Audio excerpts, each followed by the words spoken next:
need to make a confession at the outset here. A little over 20 years ago, I did something that I regret, something that I'm not particularly proud of, something that in many ways I wish no one would ever know, but that here I feel kind of obliged to reveal. In the late 1980s, in a moment of youthful indiscretion, I went to law school. Now,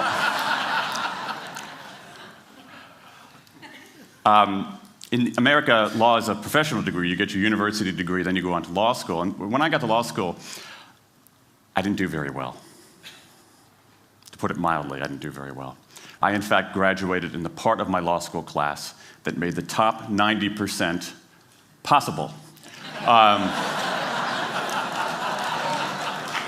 Thank you. I never practiced law a day in my life. I pretty much wasn't allowed to.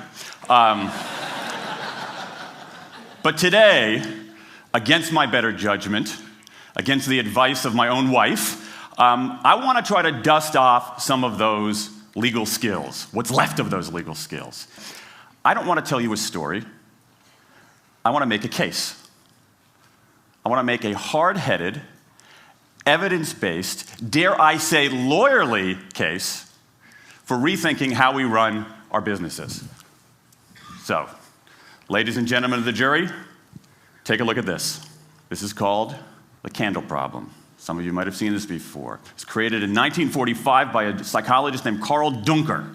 Carl Duncker created this experiment that's used in a whole variety of experiments in behavioral science. And here's how it works. Suppose I'm the experimenter. I bring you into a room. I give you a candle, some thumbtacks, and some matches. And I say to you, your job is to attach the candle to the wall so the wax doesn't drip onto the table. Now, what would you do? Many people begin trying to thumbtack the candle to the wall. Doesn't work.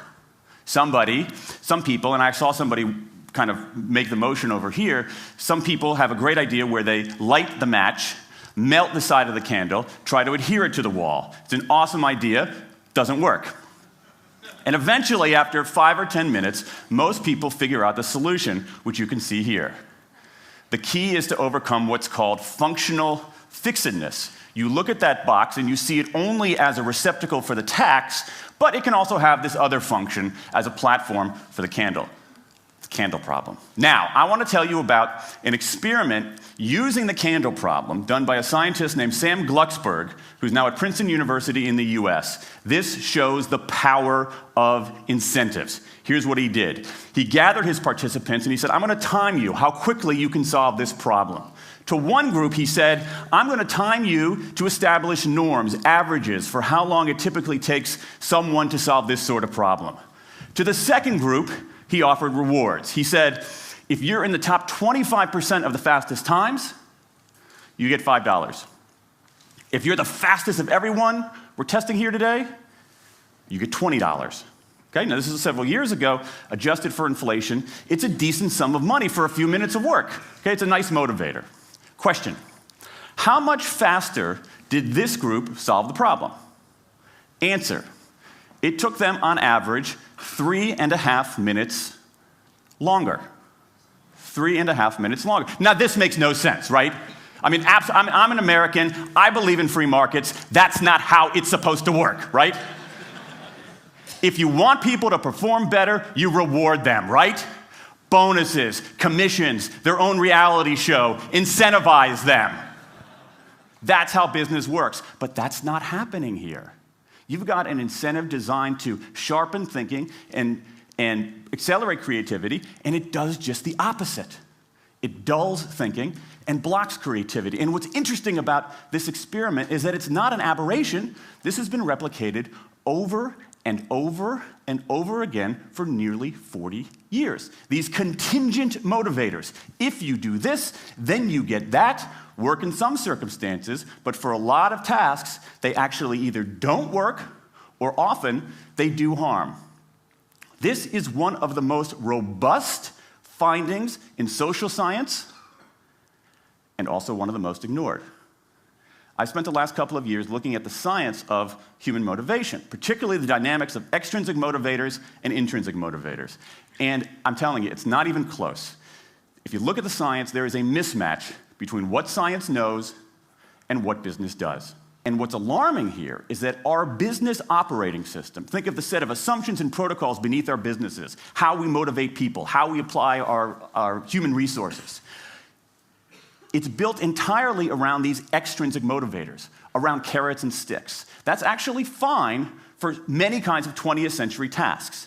But for 21st century tasks, that mechanistic reward and punishment approach doesn't work, often doesn't work, and often does harm. Let me show you what I mean. So Glucksberg did another experiment similar to this, where he presented the problem in a slightly different way, like this up here.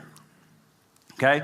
Attach the candle to the wall so the wax doesn't drip onto the table. Same deal. You were timing for norms. You were incentivizing. What happened this time? This time, the incentivized group kicked the other group's butt. Why?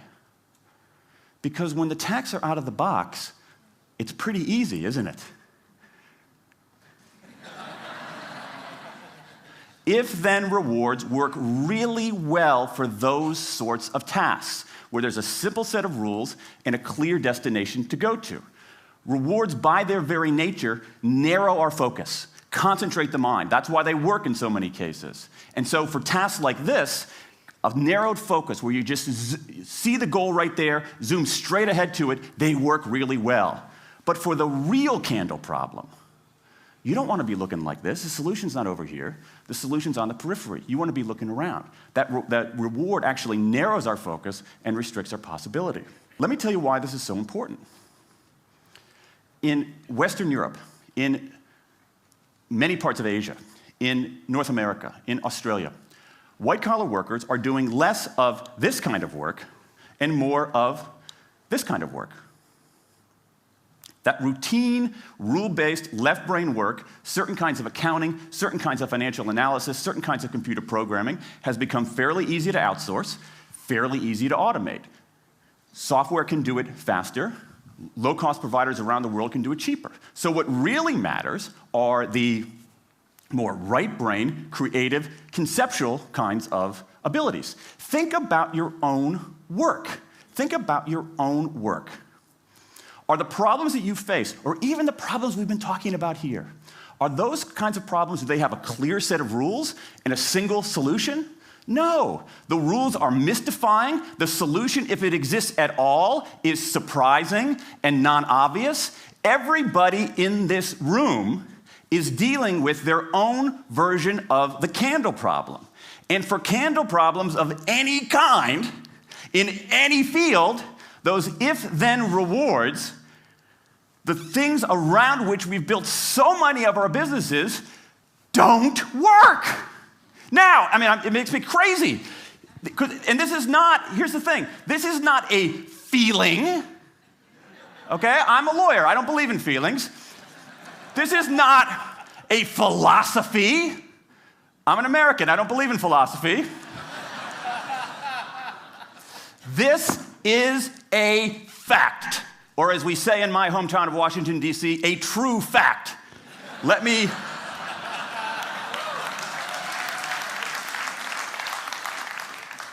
give you an example of what I mean. Let me marshal the evidence here, because I'm not telling you a story, I'm making a case, ladies and gentlemen of the jury. Some evidence. Dan Ariely, one of the great economists of our time, he and 3 colleagues did a study of some MIT students. They gave these MIT students a bunch of games that involved creativity and motor skills and concentration. And they offered them for performance 3 levels of rewards. Small reward, medium reward, large reward. Okay? Do really well, you get the large reward, on down. What happened? As long as the task involved only mechanical skill, bonuses worked as they would be expected. The higher the pay, the better the performance. Okay? But once the task called for even rudimentary cognitive skill, a larger reward led to poorer performance. Then they said, okay, let's see if there's any cultural bias here. Let's go to Madurai, India and test this. Standard of living is lower. In Madurai, a reward that's modest by North American standards is more meaningful there. Same deal. A bunch of games, 3 levels of rewards. What happens? People offered the medium level of rewards, did no better than people offered the small rewards. But this time, people offered the highest rewards. They did worst of all. In 8 of the 9 tasks we examined across 3 experiments, higher incentives led to worse performance. Is this some kind of touchy-feely socialist conspiracy going on here? No, these are economists from MIT, from Carnegie Mellon, from the University of Chicago. And do you know who sponsored this research? The Federal Reserve Bank of the United States. That's the American experience. Let's go across the pond to the London School of Economics. LSE, London School of Economics, alma mater of 11 Nobel laureates in economics. Training ground for great economic thinkers like George Soros and Friedrich Hayek and Mick Jagger. Just last month, economists at LSE looked at 51 studies of pay-for-performance plans inside of companies. Here's what the economists there said. We find that financial incentives can result in a negative impact on overall performance. There's a mismatch between what science knows and what business does. And what worries me as we stand here in the rubble of the economic collapse is that too many organizations are making their decisions, their policies about talent and people, based on assumptions that are outdated, unexamined, and rooted more in folklore than in science. And if we really want to get out of this economic mess, and if we really want high performance on those definitional tasks of the 21st century, the solution is not to do more of the wrong things, to entice people with a sweeter carrot or threaten them with a sharper stick. We need a whole new approach. The good news about all this is that the scientists who've been studying motivation have given us this new approach. It's an approach built much more around intrinsic motivation, around the desire to do things because they matter, because we like it, because they're interesting, because they're part of something important. And to my mind, that new operating system for our businesses revolves around 3 elements: autonomy, mastery, and purpose. Autonomy, the urge to direct our own lives. Mastery, the desire to get better and better at something that matters. And purpose, the yearning to do what we do in the service of something larger than ourselves. These are the building blocks of an entirely new operating system for our businesses.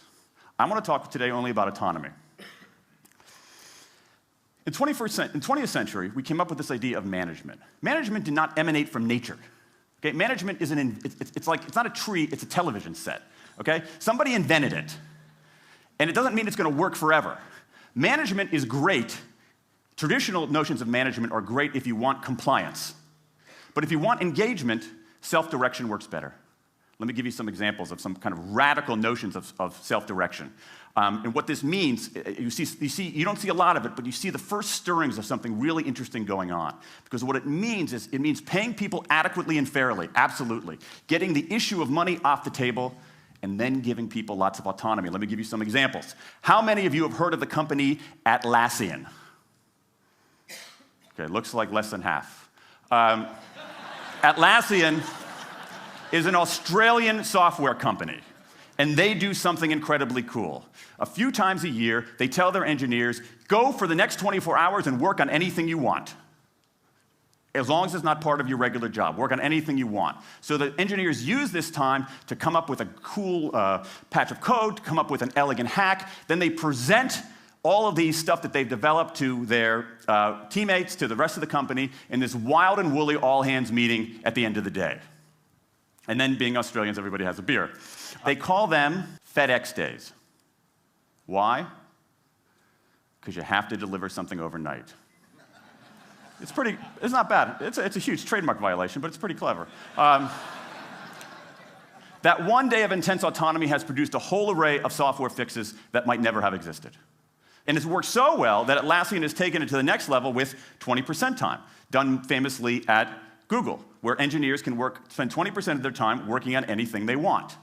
They have autonomy over their time, their task, their team, their technique. Okay? Radical amounts of autonomy. And at Google, as many of you know, about half of the new products in a typical year are birthed during that 20% time. Things like Gmail, Orchid, Google News. Let me give you an even more radical example of it. Something called the results-only work environment, the ROW, created by 2 American consultants in place at about a dozen companies around North America. In a ROW, people don't have schedules.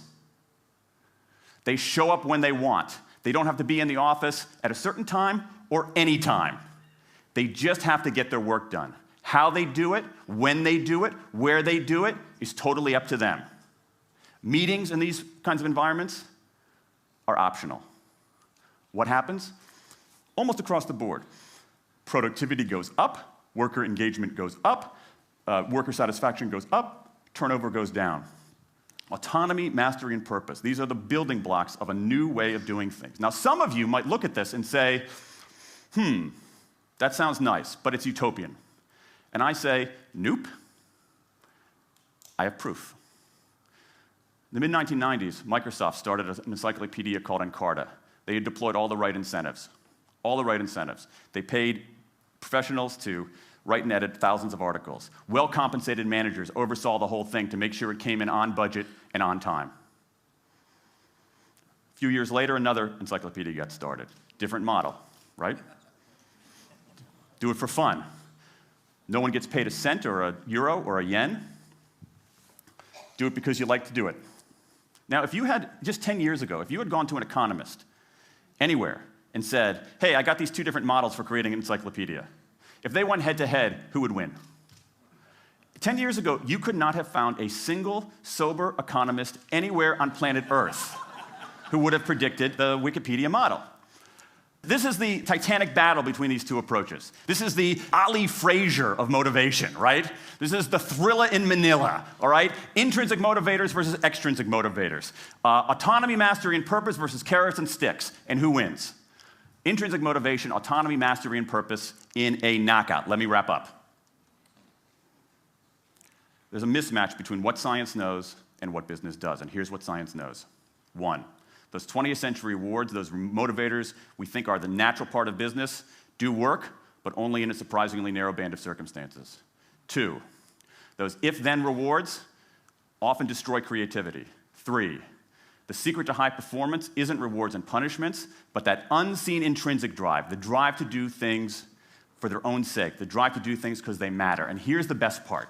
Here's the best part. We already know this. The science confirms what we know in our hearts. So, if we repair this mismatch between what science knows and what business does, if we bring our motivation, notions of motivation into the 21st century, if we get past this lazy, dangerous ideology of carrots and sticks, we can strengthen our businesses, we can solve a lot of those candle problems, and maybe, we can change the world. I rest my case.